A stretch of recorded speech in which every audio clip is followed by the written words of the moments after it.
everybody, and thank you for having us today here with you. It's an honor. Thank you, Monsignor.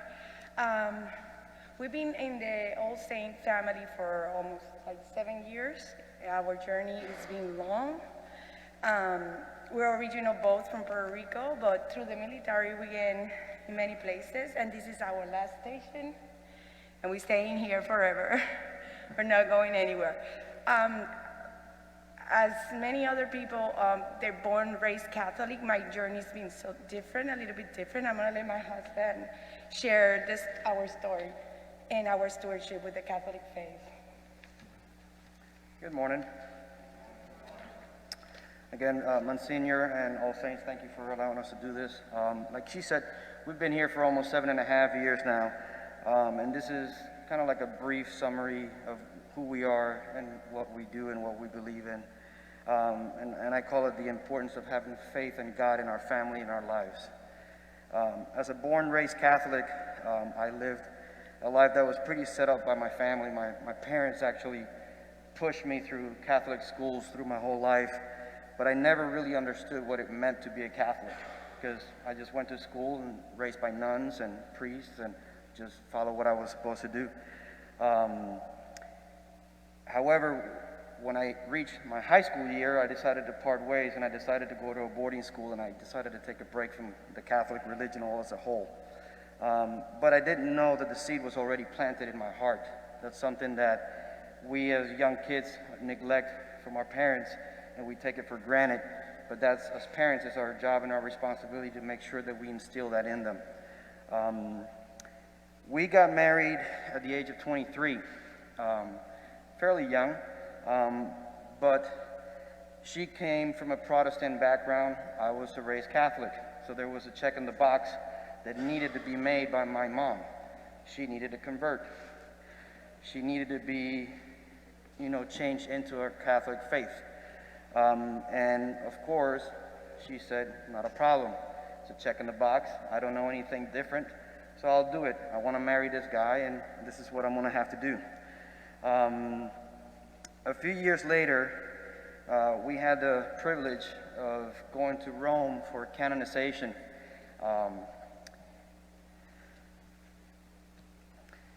Little did we know that that day was going to be the difference in our life. We were privileged under Pope John Paul II to be the Pope at the time, and he literally drove right by us, not too far, more about 20, 30 feet from us, and I looked to my left and my wife was bawling, crying, and she didn't understand why. From that point, she became the rock of our faith, she became the rock of our religion, and she became the rock of our household. Through the years, we've struggled just like every other family does. We go through our peaks, we go through our valleys. We are not perfect, but we pull each other together, and we believe in our faith, and that's what keeps us going.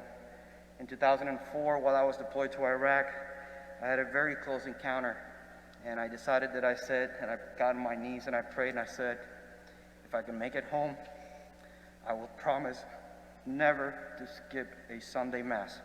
That's all I ask. So that happened, and since then I've tried to keep my promise to the best of my abilities. But one thing is for sure, that without God, our lives, I couldn't begin to imagine where I would be today. When I came back in 2005 from that deployment, I actually practiced that promise. We joined our church in Florida, where I was stationed then, and we didn't know much about the Catholic religion, and we were blessed by a priest who actually taught us and introduced us to God. He allowed us the opportunity to meet God.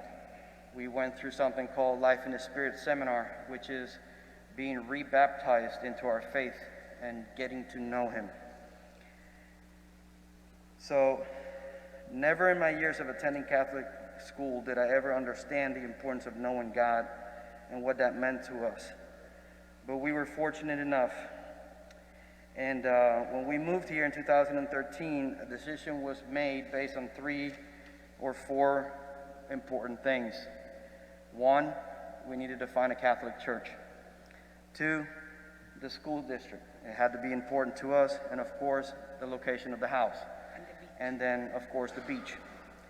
And last but not least, once that decision was made, I was forced to commute because I was stationed up in Jacksonville.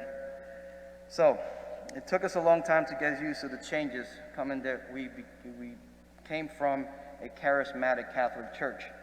And when we first got here and we saw that the change of pace was very different, it took us a while. Sometimes it still takes us a while.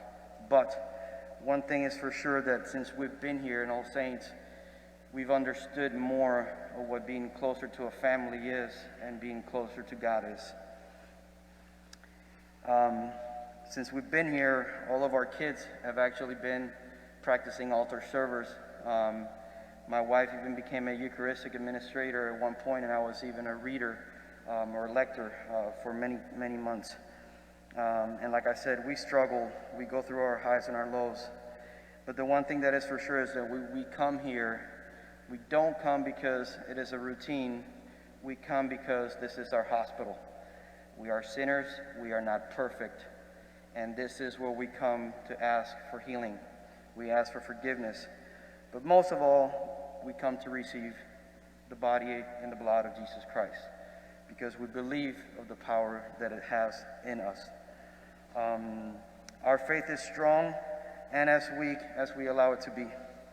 So we rely on each other to pick ourselves up when we're down. We know the value of prayer and what it means to have a relationship with God. We are blessed beyond measures and fortunate to be part of this community.